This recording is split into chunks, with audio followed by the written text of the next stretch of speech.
So there's nothing like a powerful ending to a great poem, right? Right? This poem is no exception. And so powerful is the ending of this poem, and so excited I am about the ending of this poem that instead of waiting until the end, I'd just rather give it to y'all now. You ready? Yeah. It goes like this. You chinky Superman motherfucker! Flashback, 1 hour prior. I am 17 years old with 2 days left of my summer vacation before the start of my senior year, and I'm still a virgin. My best friend says not to worry. Pulling up to a building in downtown San Francisco, and he tells me that on the second floor in apartment B awaits a woman who spreads her legs more often than minorities in the presence of LAPD. I tell him this doesn't feel right. I tell him women shouldn't be seen as sex objects. I tell him I'd rather wait to be truly in love with my soulmate, to romance her in the ecstasy, to hold her in the dark silence of night, and he reminds me these were probably the reasons I was still a virgin. You cheeky Superman motherfucker!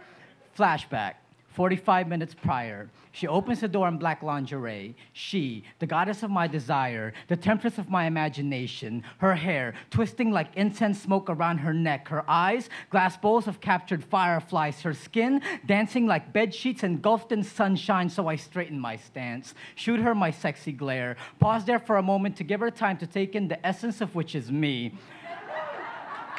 And she takes one look and says, yeah, what the hell, I'll fuck you. You cheeky Superman motherfucker!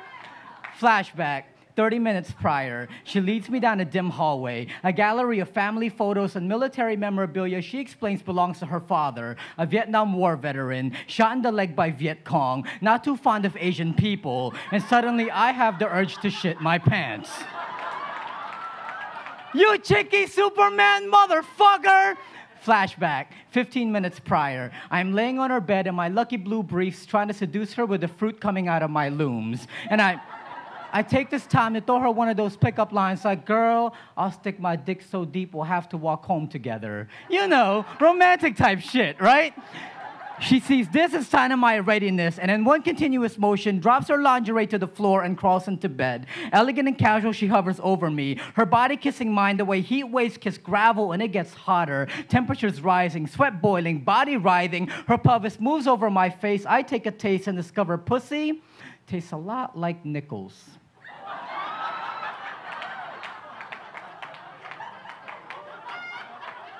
She stops, runs out the room, returns with a red bedsheet and a spatula, ties the red bedsheet around my neck like a cape, hands me the spatula and says, now do me like a Roman soldier. This was awkward. It was about as awkward as Dick Cheney at a Wu-Tang concert. It was about as awkward as buying condoms and peanut butter at 1 o'clock in the morning. Flashback, 2 hours prior, with 6 other customers behind me. The Walmart clerk shouts for a price check on a pack of Trojans and a jar of Jif.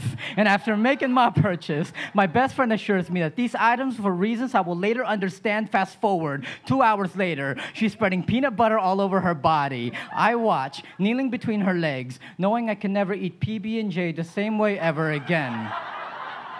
She sops the peanut butter on every crevice of her skin, and with her peanut butter-covered hands, slaps me in my chest and waves her hand down to my navel. Then she turns over, chest down, bottom up, and says, now spank me with a spatula. So I did. And she says, harder, so I did. And she says, faster, so I did. Harder, faster, harder, faster. So I raised the spatula as high as my arms can extend. Trojan still wrapped around my penis. Red cape flying by the breeze through the open window. Brought the spatula down and proudly proclaimed, this is Sparta!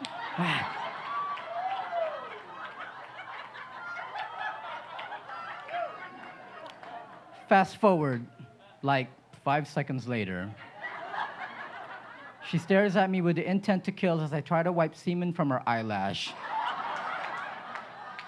And just then, her bedroom door swings open, and there at the threshold is a shadow of a very large man who sees the explosion of peanut butter on the walls and yells, what the fuck is going on? Fast forward, 0.1 seconds later, I jump to my feet, no time to think. Sacrificing my clothes, I run towards the window, and he chases after me, dragging his war-wounded peg leg behind him. I jump 2 stories off the fire escape, barely missing the large hand clutching inches from my neck. I hit the ground running, legs shuffling as fast as, well, minorities in the presence of LAPD.